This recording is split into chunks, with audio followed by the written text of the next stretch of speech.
Viking Media in association with Boxro. American contender Kevin Newman out here in the UK. Is it your first time in the UK? It is, yeah, it is, it is. How do you find it coming from Vegas? You know, you grew up in the Mayweather gym and kind of learned, that's where you met Chris Eubank Jr. as well. So how do you find it from your perception of England and to turn up in England? What, is anything different? Oh yeah, it's a lot different. It's definitely a lot colder. What was your perception? You know, I didn't really have one. I just always wanted to come, you know. So, and then I got down here, and I've been enjoying myself, man. Were you expecting people drinking tea and eating crumpets? A little bit, yeah. A little bit, yeah. Have you seen anyone do that? No, not really. Tea, yeah, but no crumpets yet, though.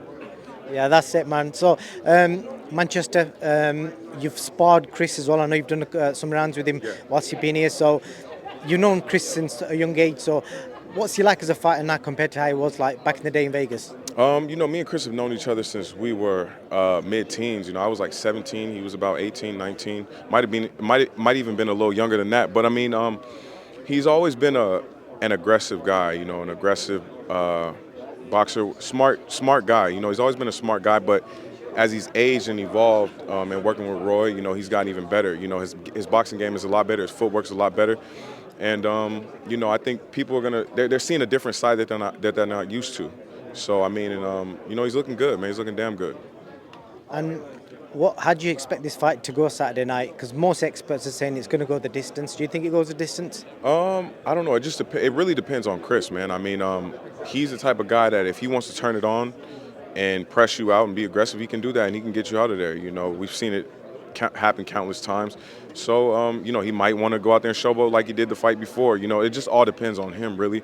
I'm sure that Liam Smith's going to put up a pretty solid fight, but I think Chris is the bigger, better fighter, you know, and so I'm picking him by maybe round 9, 10 round stoppage.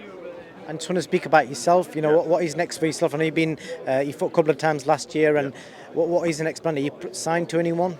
No, I'm a promotional free agent. I'm working with Nova Sports. I just signed with them out here in the UK. They're teamed up with Chris, but we're just trying to see what we can make happen. You know, hopefully we can get a name out here. You know, we've been just bouncing ideas off of each other. You know, we've been looking at guys like Billy Joe Saunders if he wants to come back. Edgar Berlanga, I've been trying to get a fight with him for a couple years. Caleb Truax, you know, just any of these guys that can, you know, kind of catapult me in a way, you know, and get me up there with the top dogs, you know, because that's where I feel I belong. And I'm just going to prove that this year. Do you think there might be a big influence of American fighters coming across to the UK? Because you've seen the numbers and the shows that are constantly happening every week in the UK now. Yeah, I mean, you know, it's different than in the US. You know, you guys are a lot busier out here than in the US. So, you know, like I said, I want to get on the card out here and display my talents down here.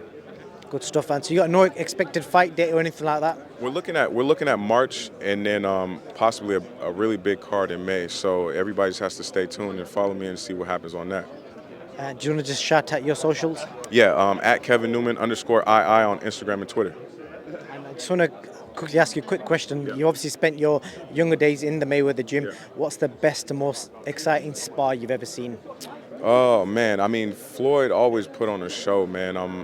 A lot of his sparring sessions, some people were saying they were better than his fights. The one with Errol Spence was definitely entertaining. You know, it was a great sparring session.